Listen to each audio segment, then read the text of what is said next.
Hello friends, welcome to Keerthi's kitchen. ఈరోజు ఎంతో tasty అయిన పులిహోర మిక్స్ ఎలా చేయాలో చూసేద్దాము.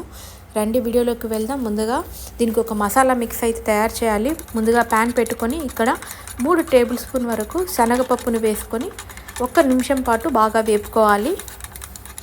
చూస్తున్నారు కదా, ఇది మీడియం ఫ్లేమ్లో వేపుకోవాలి. తర్వాత 2 టేబుల్ స్పూన్లు ధనియాలు, 2 టీ స్పూన్లు జీలకర్ర, 1.5 టీ స్పూను మిరియాలు, 1/2 టీ స్పూను మెంతులు, 1 టీ స్పూను ఆవాలను వేసుకొని వీటిని కూడా 1 నిమిషం వేపుకొని ఇక్కడ ఎండుమిరపకాయలు 10 నుంచి 15 వరకు తీసుకున్నాను. అన్నిటినీ కలిపి 1 నిమిషం పాటు వేపుకోవాలి.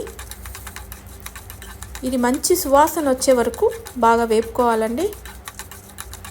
సో ఇవన్నీ మీడియం ఫ్లేమ్ పైనే చేయాలి. ఇప్పుడు చివరిలో 2 టేబుల్ స్పూన్ల నువ్వులను కూడా వేసుకొని నువ్వులు బాగా చిటపటలాడే వరకు ఈ మిశ్రమంతో పాటు వేయించుకోవాలి. ఇప్పుడు వీటన్నిటిని మంచిగా చల్లార్చుకోవాలి. ఇప్పుడు ఒక పెద్ద ప్యాన్ పెట్టుకొని ఇక్కడ 200 గ్రాముల వరకు నేను ఇక్కడ ఆయిల్ని తీసుకున్నాను. ఇది గ్రౌండ్నట్ ఆయిల్ అండి. మంచి నూనెలో అంటే నువ్వుల నూనెలో కూడా చేస్తే పులిహోర మిక్స్ చాలా బాగుంటుంది. ఇక్కడ తాలింపు దినుసులు ఆవాలు, ఉద్దిపప్పు, శనగపప్పు, పల్లీలు, క్యాషూ నట్స్ వేసుకొని ఈ పప్పులన్నిటినీ మంచిగా ఫ్రై చేసుకోవాలి. సో తిప్పుకుంటూ మీడియం ఫ్లేమ్ పైనే ప్రాసెస్ అంతా చేసుకోవాలండి, లేకుంటే పప్పులు మాడిపోయే అవకాశం ఉంది. సో ఆవాలు మంచిగా చిటపటలాడిన తర్వాత పప్పులన్నీ మంచిగా వేపుకోవాలి.